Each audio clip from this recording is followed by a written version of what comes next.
welcome to Revelations Through Language, the channel where we look into the deeper meanings behind the phrase and words that we use today through the lens of faith.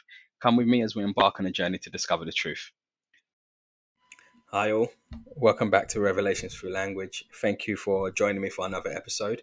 So today's episode is going to be slightly different from my usual word breakdowns. This is more of a breakdown or a phrase or something that triggered some thought that led to me developing the idea further and kind of centering it around what one of the consequences or one of the side effects, as I like to describe it, of coming to faith.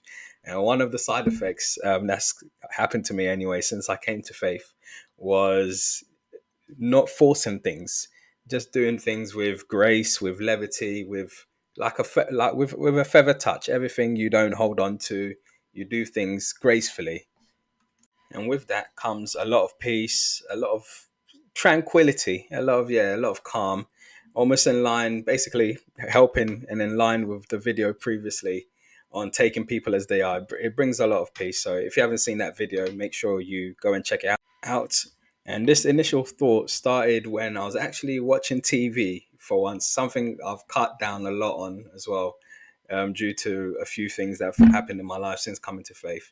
But I was watching TV and it was a cooking program. So it was a butcher cutting a piece of meat. And when the butcher was cutting the piece of meat, he talked about going with the grain rather than against the grain. And then that made me realize, and I thought, that makes a lot of sense. So generally, in culture, people say don't go against the grain, which means don't go against the hard and make it easy. But then I realized, okay, if we say don't go against the grain, then it must mean that we must go with the grain. And when I started doing a bit of research, I found out that originally going against the grain is actually a carpentry phrase, even. So it comes from woodwork, from carpentry.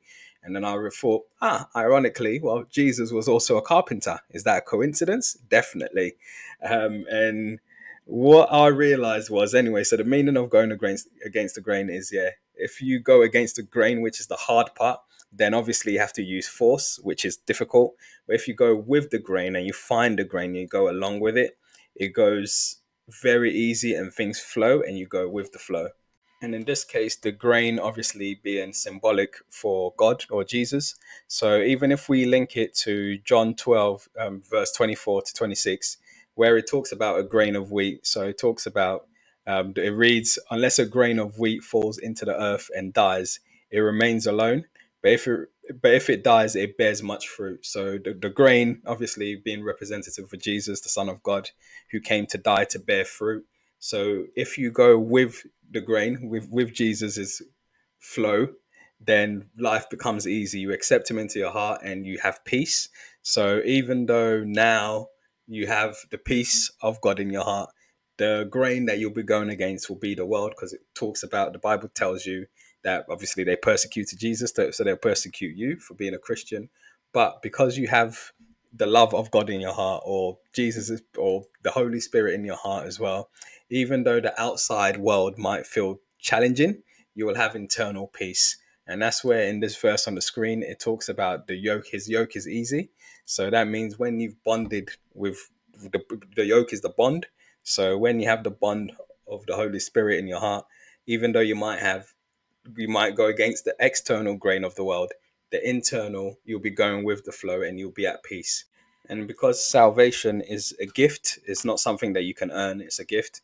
What you do is, once you accept that gift into your heart, you spend your life just in justification, justifying that gift.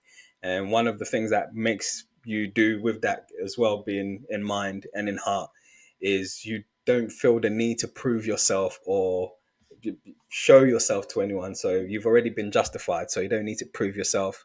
So it allows you to be yourself, knowing that you've been justified, and you just spend your life justifying the the price that's been paid for you rather than proving yourself to anyone else, which once again takes off a lot of external pressure or internal pressures. So it comes with, the yoke is very easy and the burden internally becomes very light. So if you're going against the grain internally, that's an indication that you're going against God and God's will. But once you accept it into your heart and you go with the grain, it goes very smoothly. And because you're not holding on to anything or any weight, You can do things with love. So you can, because your arms are open, you can let love go to others really easily, and you can also receive love in turn really easily.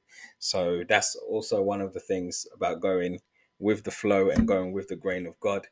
Things flow, things become natural, and you do it with grace rather than with force. So at the moment, if you look at your life and reflect, are you doing things with force, or are you doing with grace and levity? Thank you for watching. Hope you enjoyed the video. Don't forget to like, share, subscribe, and comment. In the meantime, check out some of my other deep dives. Until the next one, God bless.